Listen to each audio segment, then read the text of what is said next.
Hi hello viewers welcome to ఆకాశం Andhra news. ఒక big breaking news అండి. మహాసేన రాజేష్ గారు ఉన్నారు కానీ నాకు కొంచెం కీలక వ్యాఖ్యలు చేస్తారు. అసలు ఏమన్నారు ఏంటో చూద్దాం.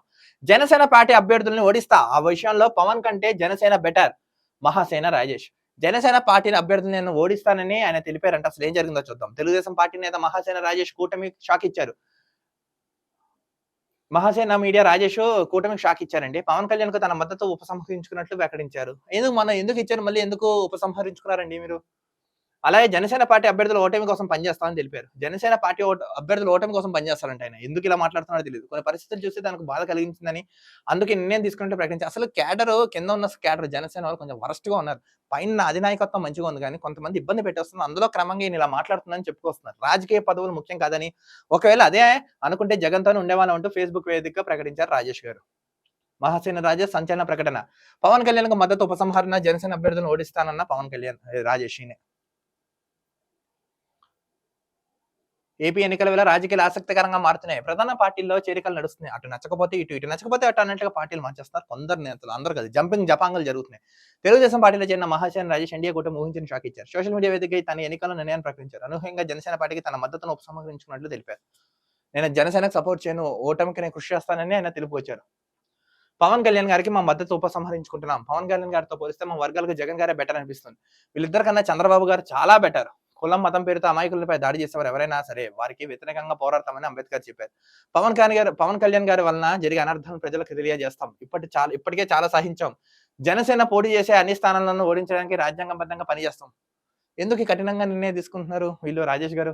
మా రాజకీయాల్లో పదవులు ముఖ్యం కాదు. అన్యాయానికి గురవుతున్న ప్రజల తరఫున పోరాడమే మాకు ఇష్టం.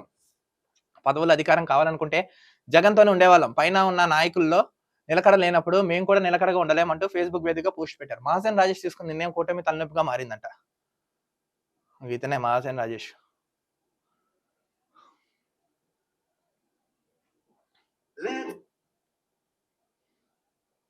యాక్చువల్‌గా ఏంటంటే రాజేష్ గారు ఈ ప్రకటన ఎందుకు చేశారంటే పైనున్న కొంతమంది అభ్యర్థులు ఆయన్ని వ్యతిరేకిస్తున్నారు, తిరుగుతున్నారు, సరిగ్గా లేదు. సో నేను హర్ట్ అయినా. సో అందుకని దీనికి నేను కృషి చేస్తానని షాక్ మీద షాక్ ఇచ్చారంట అసలు.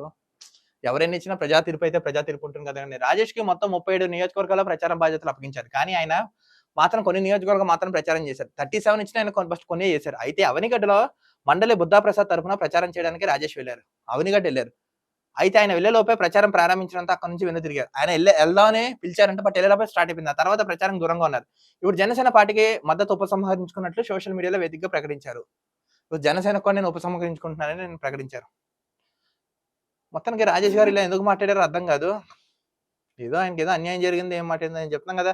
ఈసారి ఎవరు ఎన్ని ఎత్తుగడలేసినా, ఎవరు ఎన్ని మాట్లాడినా, ఎవరు ఎన్ని చేసినా, ఏం జరిగినా, ఏదైనా సరే కూటమి ప్రభుత్వం ఇక్కడ ఆంధ్ర రాష్ట్రంలో ఏర్పాటు చేయబోతుంది. విజయం సద్యం రాసిపెట్టుకోండి. చూద్దాం ఎవరు ఎన్ని ఎత్తుగడలేసినా సరే. కానీ ఇలా చివరి మొమెంట్‌లో మీరు హ్యాండ్ ఇవ్వడం సమంజసం కాదని రాజేష్ గారు కొంచెం మంచి పునఃపరిశీలన చేసి మంచిగా మాట్లాడుంటే బావుంటుందని జనాలు అనుకుంటున్నారు. చూద్దాం రానున్న రోజుల్లో ఈయన భవిష్యత్తు తేలుతున్న, రాష్ట్ర భవిష్యత్తు తేలుతున్న మనం ఇంకో వీడియో ద్వారా తెలుసుకుందాం. మరో వీడియోతో కలుద్దాం. అంతవరకు చూస్తున్నాండి ఆకాశం Andhra news. This is the signing off.